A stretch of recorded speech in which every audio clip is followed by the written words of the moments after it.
Hello everyone, আশিমার কিচেনে আপনাদের সকলকেই স্বাগত।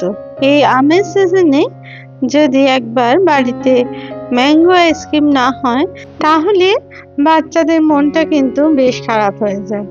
এতই লোভনীয়, এত সুন্দর হয় এই আইসক্রিম, যা ভুলবার না। খুব অল্প সামগ্রীতেই কিন্তু এই ম্যাঙ্গো আইসক্রিম তৈরি করে নেওয়া যায়।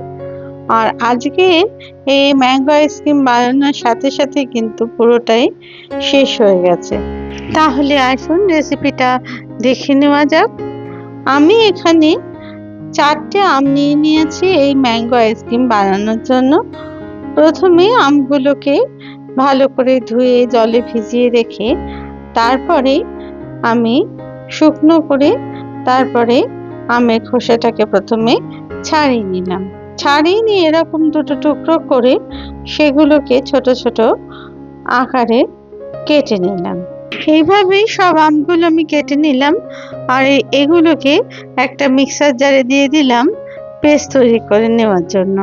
তারপরে মিক্সারে দিয়ে ভালো করে আমি একটা আমের পেস্ট তৈরি করে নিলাম। প্রথমেই পেস্টটা তৈরি হয়ে গেলে আমি একটা বোলের মধ্যে এটাকে ঢেলে নিলাম।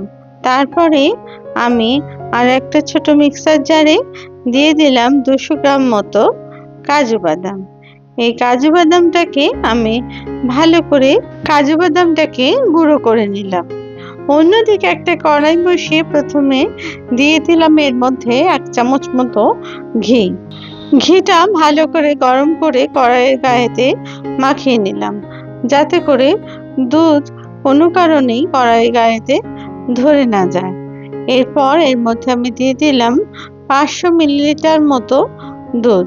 দুধটা যখন হালকা গরম হয়ে গেল তখন এর মধ্যে আমি দিয়ে দিলাম 200 গ্রাম মতো গুঁড়ো দুধ।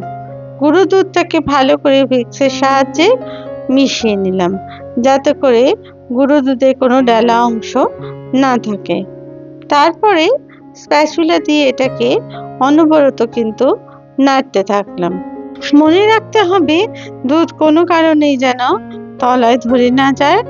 আর দুধটা কিন্তু এইভাবেই পুরোপুরিভাবে ঘন করে নিতে হবে। তাই দুধটাকে কখনো আঁচ বাড়িয়ে কখনো আঁচ কমিয়ে এইভাবেই দুধটাকে অনবরত জাল দিতে থাকলাম। এবার আমি এর মধ্যে দিয়ে দিলাম 100 গ্রাম মতো চিনির গুঁড়ো। চিনির গুঁড়োটা দেওয়ার পরে আবার খুব ভালো করে হুইস্কের সাহায্যে চিনির গুঁড়োটাকে মিশিয়ে নিলাম, যাতে করে চিনিটা সমস্ত মিশে যায়। আর চিনির গুঁড়ো ব্যবহার করলে খুব ঝট করে দুধের মধ্যে চিনিটা মিশে যায়, আর দুধটা যে জল ভাব হয় সেটাও কম হয়। এরপরে আমি যে কাজু বাদামের গুঁড়োটা তৈরি করেছিলাম সেটা দিয়ে দিলাম এবার দুধের মধ্যে। তারপরে হুইস্ক দিয়ে খুব ভালো করে আবার মিশিয়ে নিলাম। তারপরে অনবরত স্প্যাচুলা দিয়ে খুব ভালো করে দুধটাকে জাল দিতে থাকলাম। দুধটা ততক্ষণই জাল দিতে হবে যতক্ষণ না দুধটা একদম ক্ষীরের মতো পরিণত হবে, ঠিক ততক্ষণ পর্যন্ত। এতে করে আইসক্রিমের স্বাদ আর গন্ধ দুটোই কিন্তু ভালো হয়। এরপরে দুধটাকে জাল দিয়ে আমি একদম ঘন করে নিলাম। দেখুন, এখনো কিন্তু আরো খানিকক্ষণ জাল দিতে হবে। যেহেতু আমি এই আইসক্রিম বানানোর জন্য কোনো ক্রিমের ব্যবহার করিনি, তাই দুধটাকে ঘন করে এই রকম থিকনেস যখন আসবে ততক্ষণ পর্যন্ত কিন্তু দুধটাকে জাল দিতে হবে। তাই ক্রিম ছাড়া আপনারা ঘরেতেই কিন্তু দুধ দিয়ে আর আম দিয়ে এরকম ম্যাঙ্গো আইসক্রিম বানিয়ে নিতে পারেন।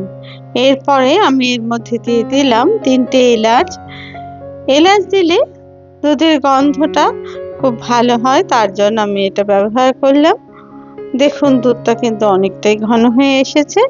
এই সময় আমি আর একটু নাড়াচাড়া করে আমি দুধের গ্যাসটাকে কিন্তু এবার অফ করে দিলাম।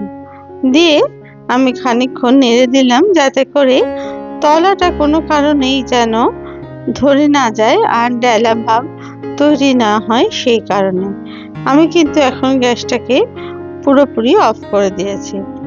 এরপর পাশ থেকে সমস্ত সরের অংশগুলো নিয়ে দুধের মধ্যে খুব ভালো করে মিশিয়ে নিলাম আর দুধটাকে ঠান্ডা করতে দিলাম 1 ঘন্টার জন্য। 1 ঘন্টা বাদে আমি ফিরে এলাম। দেখুন দুধটা কতখানি ঘন হয়েছে। এরপর এটা একটা বাটির মধ্যে ঢেলে নিলাম। এরপর এর মধ্যে দিয়ে দিলাম আমি যে আমের পেস্টটা তৈরি করে রেখেছিলাম সেই অংশটাকে। তারপরে খুব ভালো করে আমি দুধের মধ্যে মিশিয়ে নিলাম। আমি এখানে স্প্যাচুলা দিয়ে প্রথমে মেশালাম। আপনারা চাইলে এই সময় হুইস্কেরও কিন্তু ব্যবহার করতে পারেন। একটু রংটা আনানোর জন্য আমি এখানে দিয়ে দিলাম অরেঞ্জ ফুড কালার 1/2 চামচ মতো। তারপরে সেটাকেও আমি ভালো করে মিশিয়ে নিলাম। এই কালার ব্যবহারটা সম্পূর্ণ অপশনাল। আপনাদের যদি না মনে হয় তাহলে কিন্তু আপনারা এটা স্কিপও করতে পারেন। আর সবশেষে দিয়ে দিলাম 2 চামচ মতো মিল্ক মেড। এই মিল্ক মেডটা ব্যবহার করলাম যাতে করে এর মধ্যে সুন্দর একটা ক্রিমি ভাব আসে, সেই কারণে। এরপরে আমি একটা ইলেকট্রিক হুইস্কের সাহায্যে ভালো করে এটাকে মিশিয়ে নিলাম। আপনারা এই কাজটা হ্যান্ড হুইস্কের সাহায্যে করতে পারেন, তবে ইলেকট্রিক হুইস্ক দিয়ে করলে এটা ভালো মতো মিশে যায়। আর এর জায়গায় আপনারা চাইলে মিক্সিতেও অল্প একটু ঘুরিয়ে নিতে পারেন, তবে মিক্সিতে ঘোরালে কিন্তু একটু জল ভাব হয়ে যায়। সেই কারণে চেষ্টা করবেন হুইস্কের সাহায্যে এটা ভালো করে মিশিয়ে নিতে। এইভাবে করলে এই আইসক্রিমের মধ্যে একটা সুন্দর ক্রিমিনেস আসে, আর যেটা খেতে কিন্তু খুবই সুস্বাদু হয়। এরপর দেখুন মিনিট 10 পরে আমি হুইস্কটাকে তুলে নিলাম আর আমার এই ব্যাটারটা কিন্তু সম্পূর্ণই তৈরি।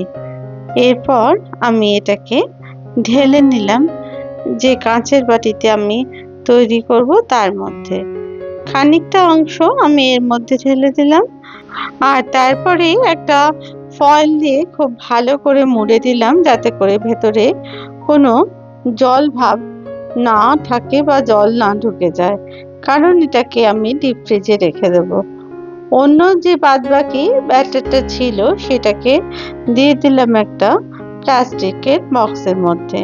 তারপরে সেটাকেও ফয়েলে মুড়ে আমি ডিপ ফ্রিজে রেখে দিলাম। ফিরে এলাম আমি 12 ঘন্টা বাদে। দেখুন আমি এবার এটা খুলে দেখাচ্ছি যে কতখানি সুন্দর এই আইসক্রিম একদম পুরোপুরিভাবে সেট হয়ে গেছে। আমি বার করে এটাকে 5 মিনিটের জন্য বাইরে রেখে দিয়েছিলাম যাতে করে আইসক্রিমটা ডিমোল্ড খুব সহজেই করে নিতে পারি। এরপর দেখুন আস্তে আস্তে কিন্তু আইসক্রিমটা বেরিয়ে এলো কাঁচের বক্স থেকে। এরপর ছুরির সাহায্যে আমি এটাকে টুকরো করে কেটে নিলাম। আপনারা চাইলে স্কুপ দিয়েও কিন্তু এটা কেটে নিতে পারেন, তবে আজকে আমি এইভাবে লম্বা ভাবে এটাকে কেটে নিলাম।